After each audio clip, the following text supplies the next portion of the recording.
Hey everybody, welcome back to video. So today we're continuing the series on the MiSTer FPGA DE10 Nano project, and today's video is a viewer request, or more like hundreds of viewers requests, because I have talked about Lightgun gaming on MiSTer in some different videos, some from recently and some from multiple years ago, and everyone wanted a concise guide on all your options for Lightgun gaming on MiSTer FPGA. So this moving forward will be the link I give to anyone who wants to know about how to get Lightgun games working on MiSTer, because there's multiple ways to do this. You can have a CRT television, or you can have an LCD TV. There's a lot of different options on how to actually play these Lightgun games from all of the different consoles, and the one thing that is consistent is you should be playing them because they're some of my favorite games of all time. And you don't need to have a CRT television to play them either. I know that's a lot of what people think keeps them from actually enjoying these games. And a big thanks to our sponsor this week, MiSTer Addons. Some of the adapters I'm going to be showing to get the signals in for CRT televisions are made by him, and he also has recreated lighthouses for the GunCon 3, and because those are very expensive to buy on the secondhand market, it's awesome to have it for the community, and I helped reverse engineer those over on Discord as well, so it's a tiny bit of my work. But let's get into what we can actually do on MiSTer FPGA with Lightgun gaming. There's so many different Lightguns, but honestly I'm just going to be showing you GUN4IR and the GunCon series, because I think anything else is just not anywhere near as good. Stick to GunCon or GUN4IR and you're going to have a good time. There's other Lightgun manufacturers out there, but honestly the aiming and the overall build quality is not as good.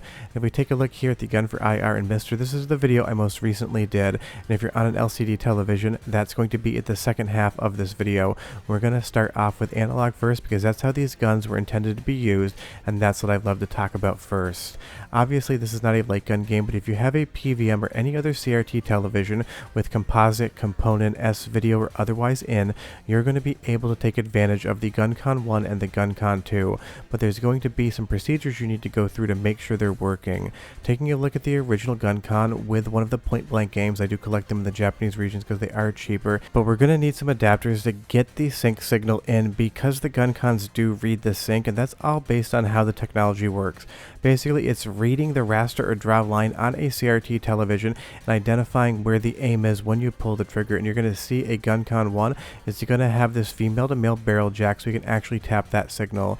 If you want to go into something like composite or S-video, MiSTer Addons sells these adapters right here, allowing you to get that out of your MiSTer FPGA, because that VGA port is just a port, it is not a VGA signal necessarily, and you can adapt that over into composite or S-video.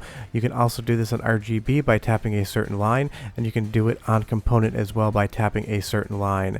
The other thing about the GunCon 1 is you're going to need to have some sort of controller adapter, because this works on the PlayStation 1 controller port. Obviously you can use MiSTer Addons Reflex Adapt, you can use snack adapters, but you do need a way to get that original PlayStation 1 controller port input into your MiSTer FPGA. So GunCon 1 can take a couple more steps to actually use, but it's a highly accurate light gun, and honestly if you have one sitting around, I would probably just use that.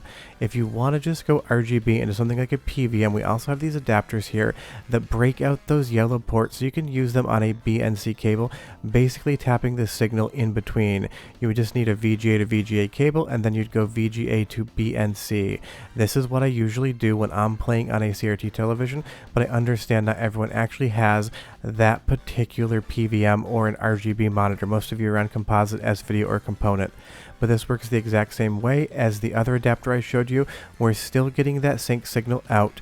That way the GunCon can actually recognize the shots. Without this cable installed, GunCon 1 is going to see absolutely nothing. You can pull the trigger all day long. It's not going to register shots in any of the cores that have Lightgun games. So you definitely need to do something like this with your MiSTer FPGA. Now let's take a look at GunCon 2. It is very similar but yet slightly different in a better way in my opinion. Outside of the ugly orange color, I absolutely hate that. I've never enjoyed it whatsoever, but it's totally a safety thing.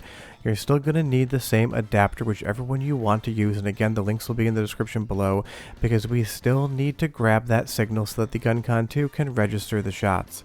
The nice thing about the GunCon 2 is it has way more buttons than the original GunCon 1 does, so you're going to be able to assign more inputs on the core options when you bind the controller. You have 4 buttons on this side of the GunCon, and on the other side you have 1. But my favorite part is around the back here, you're going to see that it also has a D-pad so you can navigate menus. And this makes it so much easier to use in the original GunCon because you just get more buttons and more inputs to be able to configure the cores the way you want them to control-wise. So obviously this is a shot of an LCD television, not a PVM or CRT, but I'm just showing you when you actually bind the controls. The GunCon 2 has a ton more inputs. The second and awesome part is that it also has a different controller port, which is going to be much easier to use with MiSTer FPGA versus getting a controller adapter or a snack adapter in line. That is because the GunCon 2 works off of USB, and obviously if you've played MiSTer ever, you know USB ports are all the way around the stack if you have the USB hub, and that's just going to make things easier.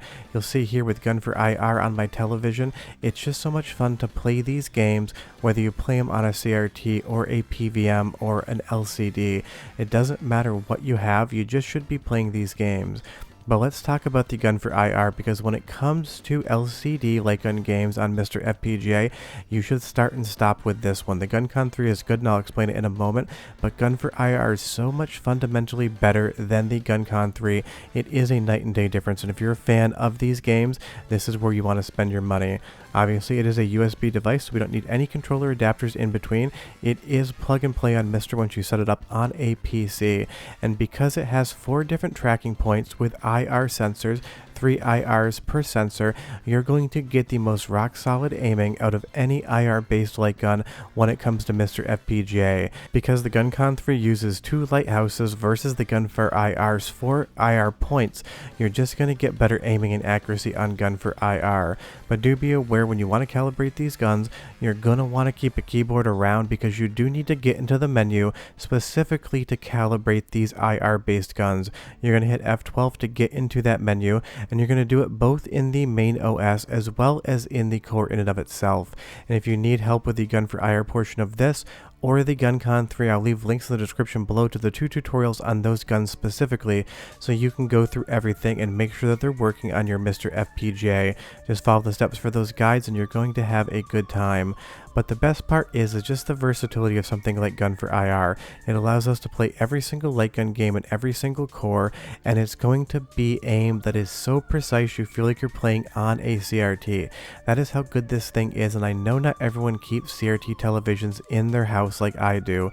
You'll see here once you go through that secondary calibration within the core, don't skip this. You want to do it for both. It's just a better way to do things.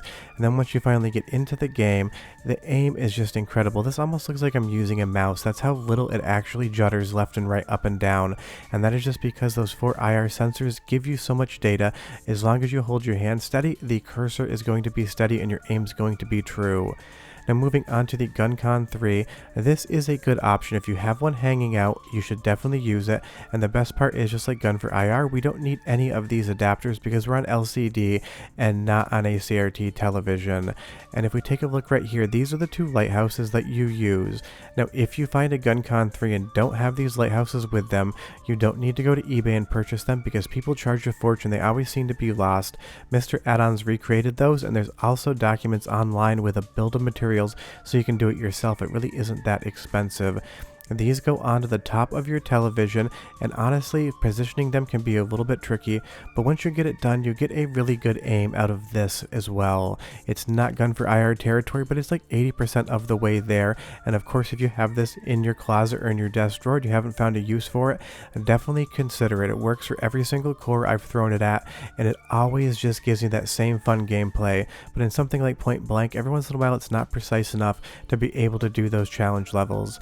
On the nice side of things, again, it's USB, and we get a ton of buttons as well. We have 2, as well as the trigger on one side of the GunCon 3. And if we take a look at the other side of the GunCon 3, that is not a button, it's just molded plastic. Maybe one was supposed to go there, but it doesn't do anything.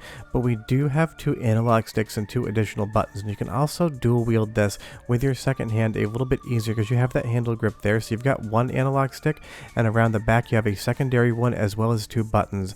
So this is going to give you a lot of inputs to bind as as well, but don't forget for GUN4IR, you can build that into any controller you possibly want. But here's my recommendation for light guns on MiSTer. If you have a CRT television, get the GunCon 2. It is perfect aiming, it's USB, and it has more inputs so that you can bind in the cores. If you're going for an LCD television and you have the budget, 100% grab the GUN4IR. You will not be disappointed, and the best part is it works so well for PC as well, so you have so many options on how to use this thing. It's not just MiSTer FPGA specific.